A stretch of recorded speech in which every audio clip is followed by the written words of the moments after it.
Greetings, Fright fans, and welcome to day 10 of our Howling Halloween countdown. I'm Dr. Gangrene, and this year we're celebrating werewolves. That's right, we're getting hairy this year with our Halloween countdown, picking our movies at random. So, without further ado, here's our jack-o'-lantern of terror here. There we go. We'll reach inside this guy and see what tonight's movie's gonna be. Tonight's movie is another classic. Boy, the hits just keep coming. Curse of the Werewolf.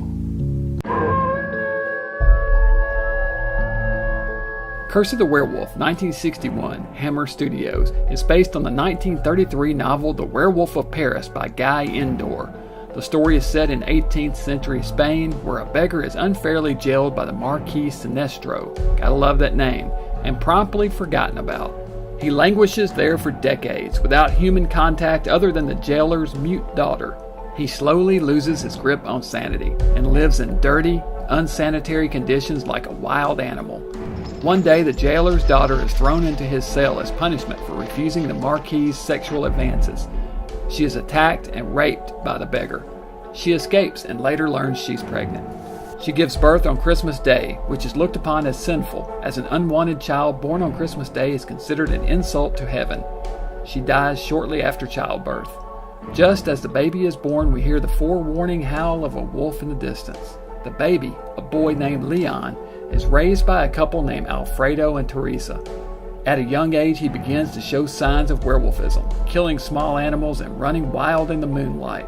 The couple place bars on his windows to keep him in check during the full moon, and are eventually able to contain these outbreaks through love and affection, and raise him into a handsome and kind young man, played by Oliver Reed. He grows up and heads out to make his way in the world.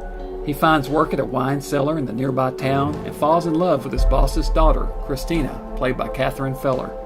But the wolf inside him can't stay buried forever, and after a pal takes him to a brothel, the animal urges are ignited by drink and sex, and the wolf is loosed in the city. Much like the universal classic, The Wolfman, this one plays out like a fairy tale. Oliver Reed gives a terrific performance, and the film is driven by Reed's sympathetic portrayal, again much like Chaney in The Wolfman. It's directed by the great Terence Fisher, with makeup by Roy Ashton. I have to say, the design of the werewolf, inspired by Jack Pierce's design, yet unique in its own right, is striking. All in all, it's a fantastic story and among my favorite Hammer films, if not the favorite. The origin for the werewolf is certainly unique. I don't think there's ever been another film before or after that has rape as the genesis of lycanthropy. But it's really about human nature when it's boiled right down to it. Depravity, cruelty, and sin caused by abomination, and love and kindness are the cure. Well, the final cure is a silver bullet to the heart, but it's one blessed by a priest, so religion ultimately saves the day. This is a top-notch film among the top 5 werewolf films of all time, and a must-see 5-skull film. Curse of the Werewolf, 1961, Hammer Studios, Oliver Reed, great movie. 5 skulls, definitely one of the greatest werewolf movies of all time, and could be my favorite. I mean, it's right up there in the top 5. I'm going to have to do a top 5 or top 10 werewolf movie countdown and figure this out for real, but it's a tough decision. I've always loved this one. It's probably my favorite Hammer movie, definitely right up there in the top of those Hammer horror movies.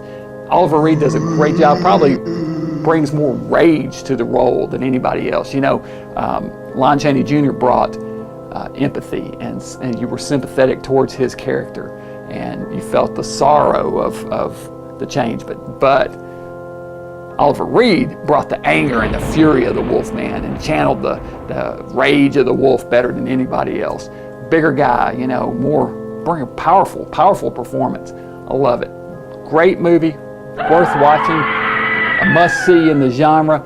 Check it out, available Blu-ray, DVD, you name it, VHS, it's out there, easy to find. It'll be on, I think Turner may be playing it this year. It'll definitely be on somewhere for the Halloween season, so check out Curse of the Werewolf. Highly recommended. My highest mark from Dr. Gangrene, 5 skulls. Join me back here tomorrow night for more werewolf action. Until then, stay mad.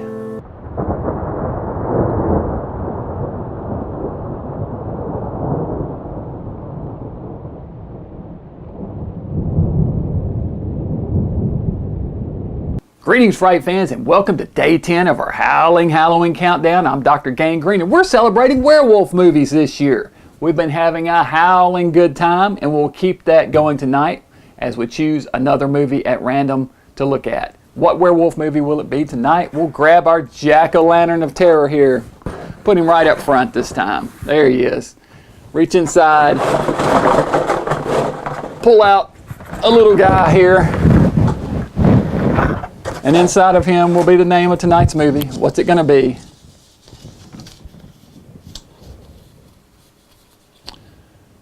Our movie has fallen out. There's not one in there. There it is. Damn it. Came out.